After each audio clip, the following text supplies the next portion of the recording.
Akana, Andrew. Today we'll be learning a new Bible story. But first, let's start our time with worship. Enjoy!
Hello kids! Ako si Ate Thea.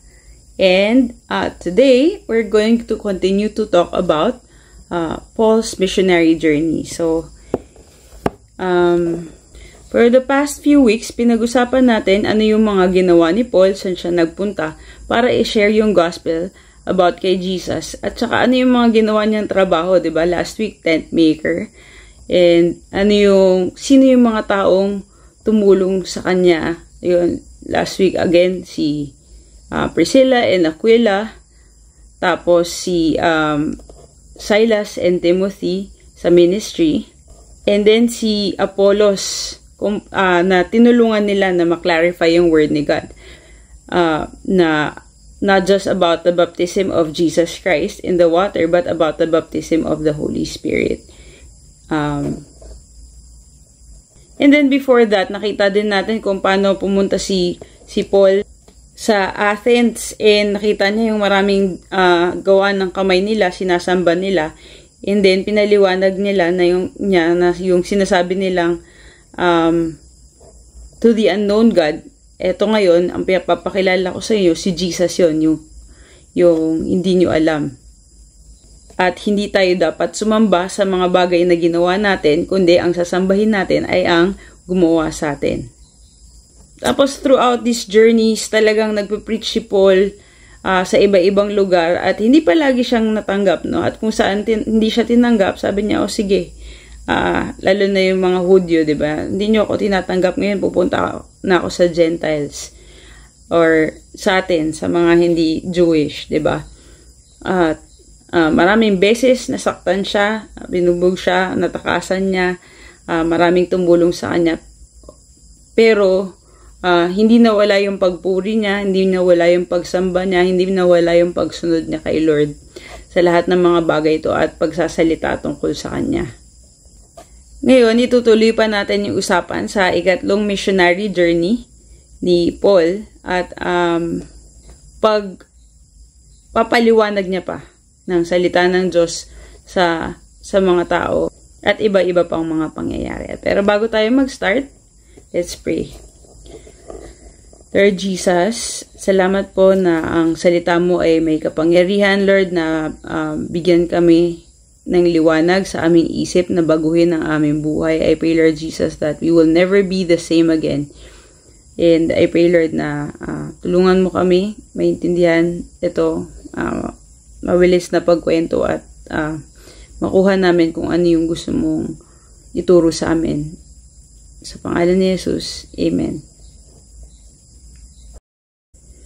So, sa ikatlong missionary journey ni Paul, dumaan siya dito sa Antioch, di ba? Tapos, pumasok siya sa loob ng land, tapos dumaan siya ng Galatia at in-encourage niya yung mga churches na nandun bago siya patuloy na nagpunta sa Ephesus. Na isa sa pang-apat na pinakamalaking city ng Roman Empire nung panahon na yon. Tapos, kinausap niya rin yung mga disipulo ni Jesus dun sa Ephesus. Tapos sabi niya, natanggap niyo ba si Holy Spirit nung naniwala kayo? Tapos ang sabi nila, hindi. Hindi nga namin alam na may Holy Spirit pala. Narinig lang nila at naranasan yung baptism of repentance ni John the Baptist sa tubig. So, pinaliwanag ni Paul na sabi ni John the Baptist ay lahat ay maniniwala kay Jesus. So, nung narinig nila yun, sila rin ay nagpabautismo sa pangalan ni Jesus. Tapos, pinag-pray sila ni Paul at bumaba si Holy Spirit at nagsalita sila sa mga ibang lengguwahe or speaking in tongues at nag-prophesy. Ibig sabihin ng speaking in tongues, nagsasalita sila ng language na hindi nila inaral pero binibigay ng Holy Spirit at nag-prophesy. Pwedeng nagpalakas ng loob ng iba or nagsabi tungkol sa future. So, mga 12 lalaki sila. So, sa susunod na 3 buwan, nandun si Paul at nagpre-preach siya palagi sa synagogue nila. Or yung parang Sunday gathering nila, pero Saturday nila ginagawa ng mga Jewish. Pero, ayaw ng mga Jewish. Sabi nila, ayaw nilang tanggapin na si Jesus yung daan papunta kay God. Kaya, as usual, umalis na lang si Paul dun sa scene. At for the next 2 years, dun na siya nagturo sa lecture hall ni Tyrannus. Jews and Greeks throughout the province of Asia, lahat, marami, nakarinig ng salita ng Diyos. Binigyan talaga ni God si Apostle Paul ng kapangyarihan na makagawa ng mga milagro sa pangalan ni Jesus. And even yung mga bagay na, ayan, yung mga panyo or apron na nahawakan ni Paul, mahawakan lang yun ng mga tao, gumagaling sila.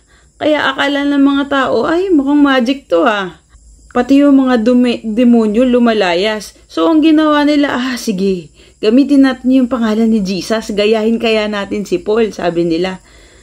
So yung 7 sons ni Sceva, a leading priest, pumunta sila sa bayan at nagka-cast out ng mga evil spirits.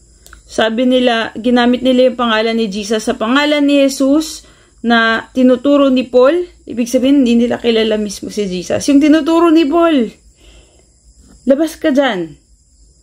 Tapos, minsan sumigaw yung masamang espiritu. Sabi niya, kilala ko si Jesus, kilala ko si Paul, kayo, sino kayo? Tapos tumalon yung lalaki na merong masamang espiritu. Tapos sobrang lakas niya at talagang nasaktan niya sila hanggang sa kailangan na nilang lumabas dun sa bahay.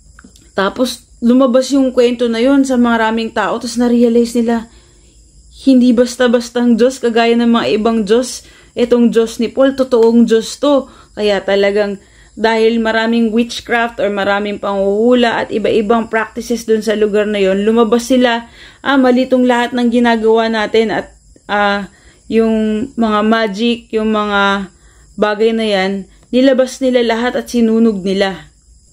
Ginalang nila at tinaas ang pangalan ni Jesus.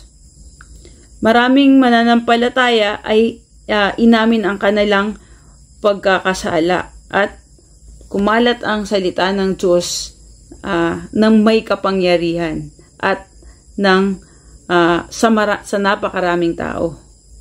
Pagkatapos nun, naramdaman ni Paul na sinasabi sa kanya ni Lord na pumunta sa Macedonia at Achaia bago pumunta sa Jerusalem.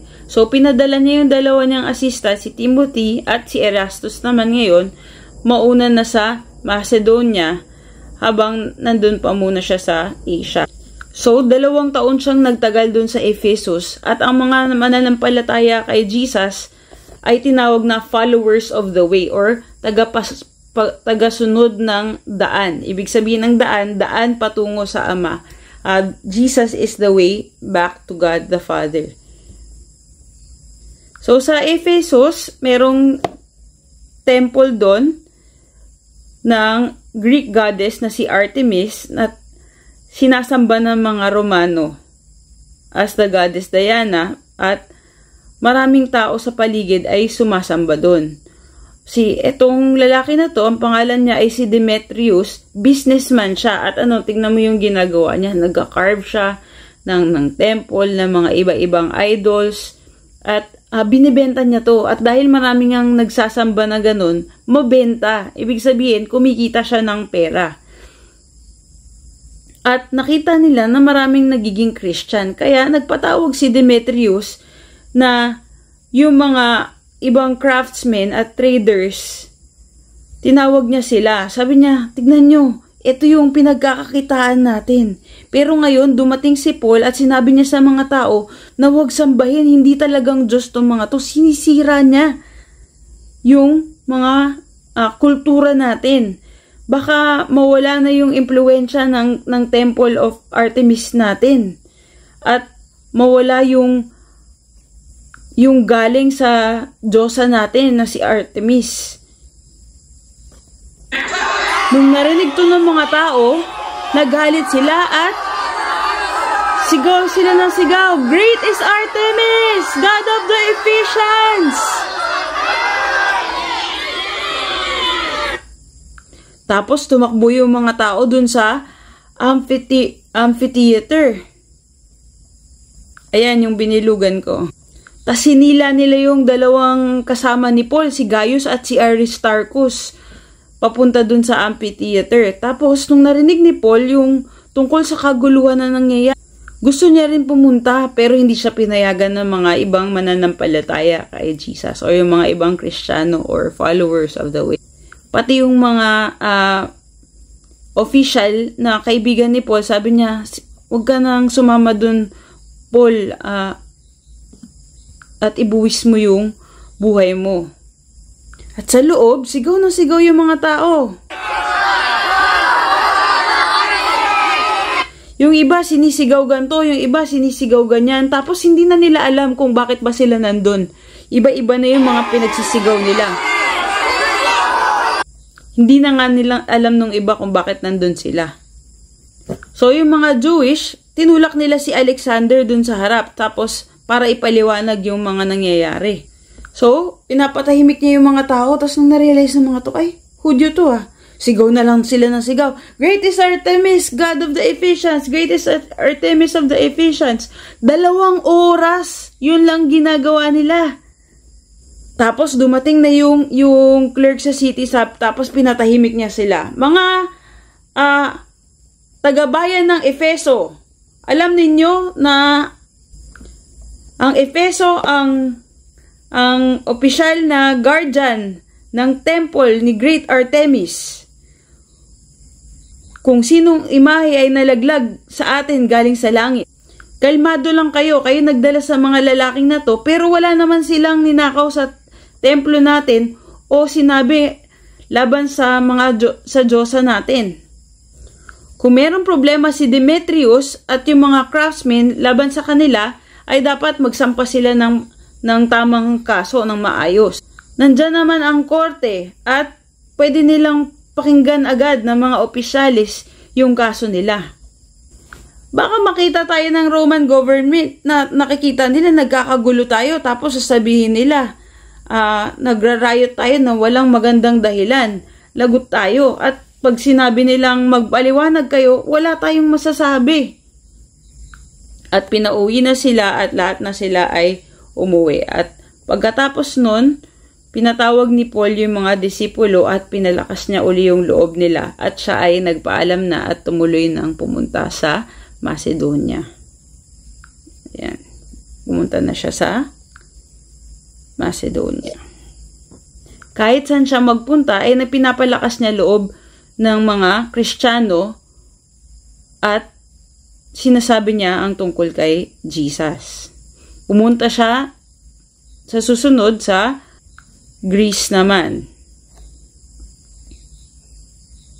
Ayan, pababa, galing at sa Achaia, doon siya ng 3 buwan. Tapos, ganun ulit, pinapalakas na yung loob ng mga mananampalataya kay Jesus. Tapos, pabalik na siya ng Syria. Mamamangka na siya. Tapos, nalaman niya na mayroong mga Hudyo na may balak na patayin siya. Kaya, imbis na mamangka, ay bumalik na lang siya, dumaan sa Macedonia ulit. Ayan, pabalik. Tapos, pumunta na siya ng Philippi. At marami siyang kasama. Isa doon si Sopater, galing sa Berea. Tapos, nung natapos yung Passover, kumain sila ng yung tinapay at nung wine, sumakay na si Paul galing sa Philippi papunta sa Troas. At pagkatapos ng 5 oras, 1 linggo silang nandun. At ganun ulit, yung laging ginagawa ni Paul, pinapalakas niya loob, nag-communion sila, yung breaking of bread together.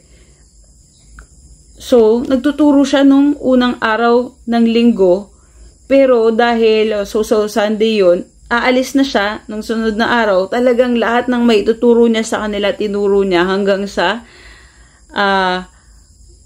hating gabi na. At dahil hating gabi na, marami ng lampara na nakasindi, tapos salita ng salita si Paul, at merong isang lalaki na nakaupo sa may bintana, ang pangalan niya ay si Eutychus. Kaso sobrang inantok siya. Sa sobrang antok niya, nakatulog siya, nalaglag siya. Nasa 3rd floor sila at namatay si Eutychus. Pumunta si Paul, tumigil muna siya, bumaba, hinawakan niya si Eutychus at sinabi niya sa mga iba, huwag kayong mag-alala, siya ay buhay. At buhay nga si Eutychus, bumalik sila sa taas at inuloy nila, they broke bread together. Tuloy-tuloy nagsalita si Paul, talagang sagad hanggang madaling araw at saka umalis na siya. At si Eutychus ay umuwi ng hindi nasasaktan. Doon muna tayo titigil sa ating kwento. Ano ba yung mga bagay na natutunan natin kay Paul sa buhay niya, no? Yung pagpilit niya, hindi lang pagpilit, pero yung pag-utos din ng Holy Spirit, yung pagsunod niya kahit anong mangyari, kahit anong delikado. Pero nakikinig naman siya, no, sa mga kapwa niyang Kristiyano pagka sinasabi nila, huwag mo nang ihamak yung buhay mo. At ang galing lang ng pagkilos ni Lord sa tamang oras, sa tamang panahon na gagamitin niya lahat, no, para sa kapurihan ng Diyos. Yun ang natutunan ko sa buhay ni Paul. At yung pagbigay niya ng best na talagang lahat ng masasabi ko sa inyo para mas makilala niyo pa si Jesus, matuturo ko sa inyo habang nandito ako, gagawin ko. At kahit na merong, yun nga, yung kay Eutychus, diba, nalaglag siya doon at namatay, hindi sila kinabahan na nag-isip na, ay, baka mali lahat ng ginawa ko, no? In fact, after niya ipag-pray si Eutychus at bumangon, tinuloy niya kung ano yung ginagawa niya. No, hindi na siya nag-overthink. Parang ginagawa lang niya exactly yung best niya na pag-please kay Lord, magturo sa pangalan niya at buong-buong gawin ang pagpapalakas sa loob nila at tutulong sa kanila na makilala pa si Jesus. Pangalawa is walang ibang Diyos kundi si Jesus. At hindi natin basta-basta pwedeng gamitin ang pangalan ni Jesus nang wala sa lugar. No? Kagaya ng mga gumaya na lang kay Paul, pero hindi naman nila kilala si Jesus. Ito, si Jesus, kung na pinipreach ni Paul. Pero si Paul, yung pagre-rebuke niya na hindi niya lang tinatawanan, ginagaya, kagaya ng iba na ginagawa ngayon. Pero nanggagaling sa malalim na pagkilala niya kay Jesus. Yung authority na nanggagaling kay Jesus, na gumagaling yung mga tao at nadadrive out yung mga masasamang espiritu. At hindi ito magic na nilalaro natin, no? Na may ginagamit natin ang authority na binibigay ni Jesus ng may buong takot, galang at pagmamahal sa Kanya.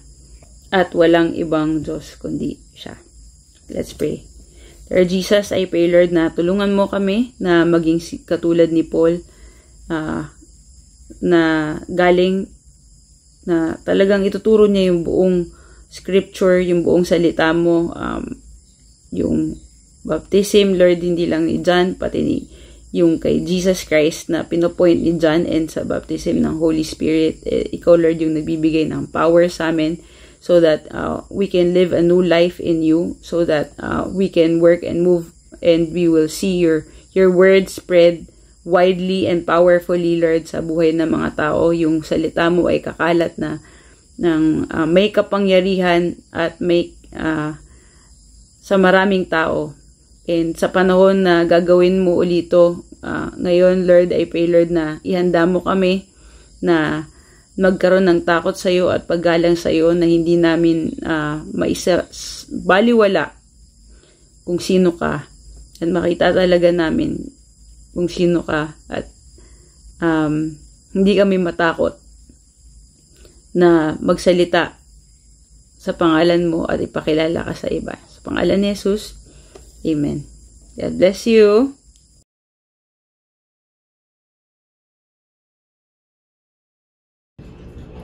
Hey kids, my name is Kuya Boaz. Today, our memory verse is Psalms 91 verse 11. Let's recite it. For he will command his angels concerning you to guard you in all your ways. Psalms 91 verse 11. Let's read it again. Psalms 91 verse 11. For he will command his angels concerning you to guard you in all your ways. Psalms 91 verse 11. Let's read it again. Psalms 91 verse 11. For he will command his angels concerning you to guard you in all your ways. Psalms 91 verse 11. Let us read it again. Psalms 91 verse 11. For he will command his angels concerning you to guard you in all your ways. Psalms 91 verse 11. Let's read it again. Psalms 91 verse 11. For he will command his angels concerning you to guard you in all your ways. Let's read it again. Psalms 91 verse 11. For he will command his angels concerning you to guard you in all your ways. Let's read it again. Psalms 91 verse 11. For he will command his angels concerning you to guard you in all your ways. Psalms 91 verse 11. Bye, kids! Is it gonna get loud?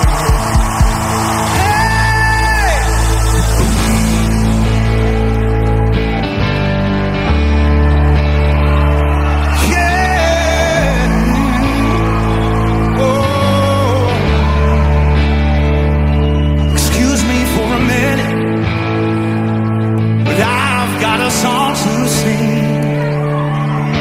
It might not be on key, but it's from my heart, and no one else can tell it what the Lord has done for me.